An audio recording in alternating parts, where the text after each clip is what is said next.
Earth sign, Capricorn, Taurus, and Virgo, kumusta po kayong lahat? Okay, so Earth sign, maraming salamat po sa walang sawang pagsubaybay sa ating pong daily horoscope. And kung ikaw ay bago pa lang sa ating channel, mag-subscribe na po kayo and i-click mo na rin yung ating notification bell para lagi kang updated sa ating mga bagong upload. And sa mga interesado guys sa ating private reading, wishing candle, cord cutting, ayan, iiwan ko na lang po yung link ng aking Facebook sa atin pong description box below. I-message nyo na lang ako guys, okay? So, mas maganda rin kasi guys na mag-wishing candle din talaga ngayong full moon. Okay, kasi malakas ang energy yan. Isang beses lang naman to guys sa isang buwan. Pero yung wishing candle guys, nasa inyo pa rin yan. Kung feel nyo hindi pa rin guys, clear yung energy nyo, pwede kayo guys bumalik. Okay? So, Earth sign, tignan natin, focus ng energy mo ngayon.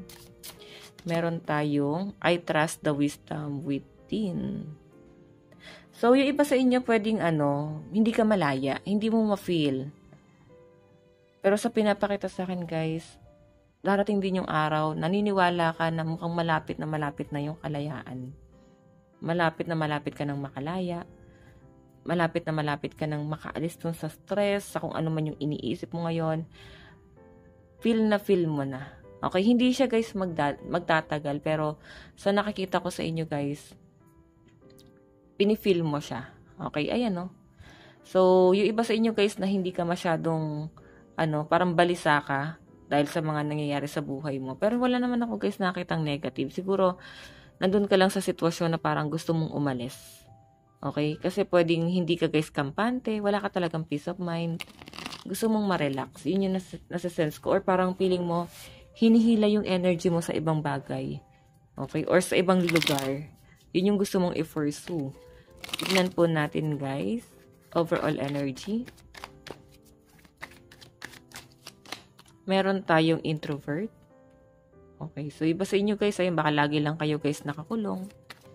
Lagi lang kayo nasa bahay. Meron tayong schedule. Okay. Meron tayong care.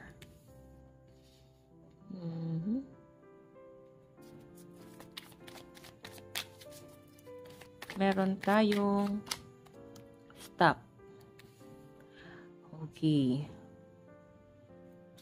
So, earth sign. Okay, air sign. Earth sign, ayan, lagi natin halos magkatunog kasi guys. So, ayan, sa mga earth sign, kung makita nyo guys, paano ka magiging malaya, nai-stuck ka guys, hindi ka lumalabas sa comfort zone mo, may pagka-introvert ka, then naubos siguro guys yung oras mo doon. Okay, sa paghihilata, or walang nangyayari, naubos yung oras mo sa ganyan guys.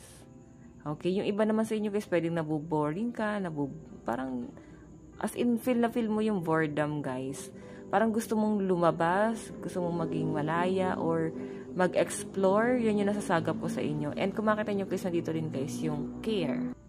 Ito kasi guys, care, pwedeng hindi kayo guys makapagtrabaho ng maayos. Siguro dahil meron kayong binabantayan na anak, o yung iba sa inyo meron kayong inaalala. Okay, parang malayong-malayo na, Pwedeng reversal guys. Pwedeng dati wala kayong masyadong time, ngayon napakaluwag ng time mo. Okay, na parang marami kang kayang gawin sa sobrang luwag ng oras mo. And eto guys, ayan biglang huminto nga talaga yung mundo mo sa pinapakita sa akin dyan. So, ngayon guys, marami kang pahinga dito. And ito guys, stop na to, break, pause, and stagnation. Meron kang nililimitahan na earth sign. May pagbabagong nangyayari ngayon sa pamumuhay. Okay? So, sinasabi dyan guys, itigil mo na. Okay, kung sa tingin mo makakabuti sa inyo, pero I think nasa maling path ka kasi. Baka ang makakabuti sa inyo guys is itigil mo na to. Okay, yung paghila-hilata, nauubos yung oras mo dyan. Ngayon, marami ka ng time para sa sarili mo. Okay, tingnan pa natin guys.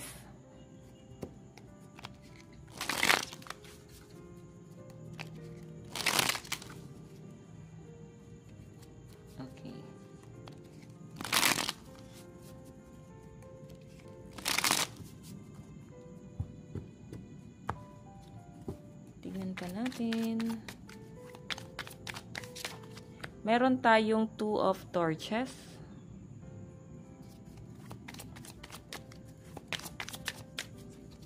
Meron tayong 7 of swords. Okay. Meron tayong the knight.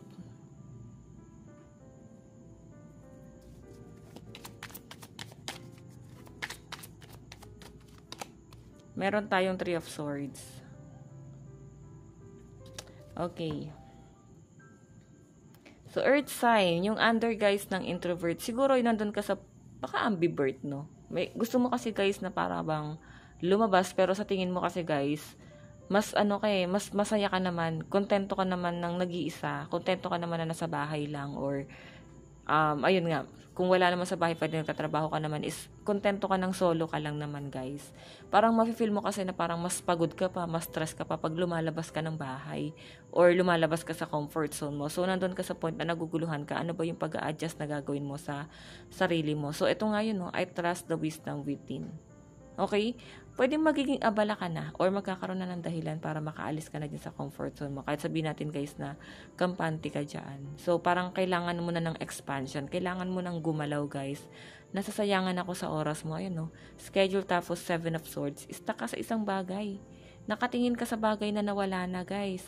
Ang daming opportunity na dumarating sa inyo. Nakakapanghinayang lang kasi talaga. Okay, meron tayo guys care and the night. So, sa malinaw na pinapakita sa akin dito guys, pwedeng, ayan, sa mga bagong panganak or bagong magulang pa lang, or pwedeng matagal na, pwedeng nagtatrabaho ka tapos nag-aalaga ka pa rin ng anak. Sa pinapakita sa akin guys, nahihirapan ka. Okay? Nahihirapan ka kasi nandiyan yung dana ito. Panggabi ka siguro, yung trabaho mo. Yun lang yung parang conflict nyo. And meron tayo guys top and 3 of swords. Ihinto mo na yung pagde-degrade sa sarili mo o yung pag-iisip mo ng negative tungkol sa sarili mo kasi hindi talaga siya guys makakatulong. Okay, hindi siya guys makakatulong. Bakit? Kasi ikaw mismo kung paano ka mag-isip napaka-negative. Think positive lang guys. Okay? Nasabi ko na ba laki number mo? 66, 76, 3 and 12. Tignan pa natin advice. Meron tayong karmic relationship. Ayan. Feeling, fleeting triggers, turmoil, resentment, lesson, letting go, and loving you. So, yung person na kasama mo ngayon, guys, ano mo siya, karmic mo siya.